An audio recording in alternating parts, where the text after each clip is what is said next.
৩ বছর পর ফের পানির দাম বাড়ানোর উদ্যোগ নিয়েছে রাজশাহী ওয়াসা। এরই মধ্যে মন্ত্রণালয়ে ৩০% পানির দাম বাড়ানোর প্রস্তাব করেছে সংস্থাটি। কর্মকর্তাদের দাবি, পানির দাম বাড়ানো হলে কমবে লোকসান। তবে সেবার মান না বাড়িয়ে দাম বাড়ানোর উদ্যোগ নিয়ে প্রশ্ন তুলেছেন গ্রাহকেরা।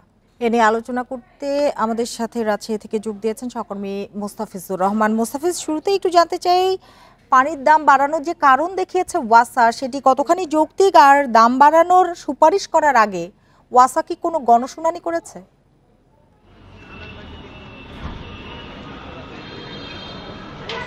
দেখুন, ওয়াসা এর আগেও কিন্তু গেল ৩ বছর আগে তারা দাম বাড়িয়েছিল, কিন্তু দাম বাড়ানোর আগে তারা যে গণশুনানির একটি প্রক্রিয়া থাকে সেটি কিন্তু করেনি এবং ঠিক দাম বাড়ায়নি, দাম বাড়ানোর প্রস্তাবনা করেছে এবং মন্ত্রণালয় এ বিষয়ে তারা একটি চিঠিও পাঠিয়েছে যে আবাসিকে তারা প্রতি ১,০০০ লিটারে ২.৪ টাকা এবং বাণিজ্যিকে তারা ৪.৮ টাকা একটি বৃদ্ধির একটি প্রস্তাবনা পাঠিয়েছে মন্ত্রণালয়। এবং তারা বলছে যে ৩০% দাম বৃদ্ধির যে প্রস্তাবনাটি দিয়েছে, এর কারণ হিসেবে তারা দেখাচ্ছে যে রাজশাহী ওয়াসা প্রতি বছর লোকসানে যাচ্ছে।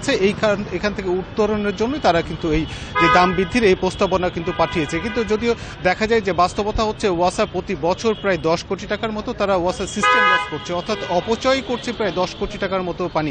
ঠিক ওয়াসা এই অপচয় রোধে কোনো পরিকল্পনা না নিয়ে বা পানির মানের যে বৃদ্ধি সেটি কিন্তু না করে ওয়াসা যে দাম বৃদ্ধি করার যে প্রক্রিয়াটি করছে বা যে প্রস্তাবনা করছে, এটি কিন্তু রাজশাহী নগরবাসী যারা ওয়াসার সাথে সংযুক্ত রয়েছেন, যারা নগরবাসীরা ওয়াসার সুবিধা ভোগ করেন, তারা কিন্তু বলছিলেন যে ওয়াসার পানি এখন পর্যন্ত কিন্তু মানের দিক থেকে তারা কোনো উন্নতি করতে পারেনি। এর আগেও গেল ৩ বছর আগে ওয়াসা যখন দাম বৃদ্ধি করে তখন কিন্তু তারা গণশুনানিতে বলেছিল যে ওয়াসার পানির মান তারা বৃদ্ধি করার জন্যই তারা দাম এই ওয়াসার পানির মূল্য বৃদ্ধি করছে, কিন্তু সেই কথার ওয়াসা ঠিক রাখতে পারেনি এবং ঠিক ৩ বছর পরে এসে আবারও ওয়াসা তার এই লোকসানের অজুহাত দেখিয়ে আবারও দাম বৃদ্ধির যে প্রস্তাবনা করছে, অর্থাৎ ৩০% দাম বৃদ্ধির যে প্রস্তাবনা করছে, এটিকেও কিন্তু নগরবাসী বলছেন পুরোটাই অযৌক্তিক। এবং এর সাথে যারা সংশ্লিষ্টরা রয়েছেন এবং বিশেষজ্ঞরা রয়েছেন, তারাও কিন্তু বলছিলেন যে ওয়াসার যে পেশাদারিত্ব মনোভাব সেটি এখানে পরিলক্ষিত হচ্ছে না। তারা বলছিলেন যে ওয়াসার পানির মান বৃদ্ধি করা, নাগরিক সেবা নিশ্চিত করা, এটি গুরুত্ব না দিয়ে ওয়াসা তারা আয় ব্যয়ের হিসেব খতিয়ে দেখছেন এবং সিস্টেম লস সেটি না কমিয়ে ওয়াসা পানির দাম বৃদ্ধির যে পরিকল্পনা করছে, এটি পুরোটাই অযৌক্তিক।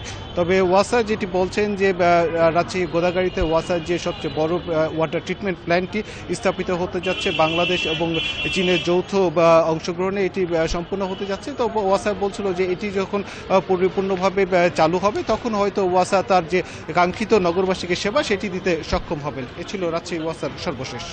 রাজশাহী থেকে কথা হচ্ছিল সহকর্মী মোস্তাফিজুর রহমানের সাথে।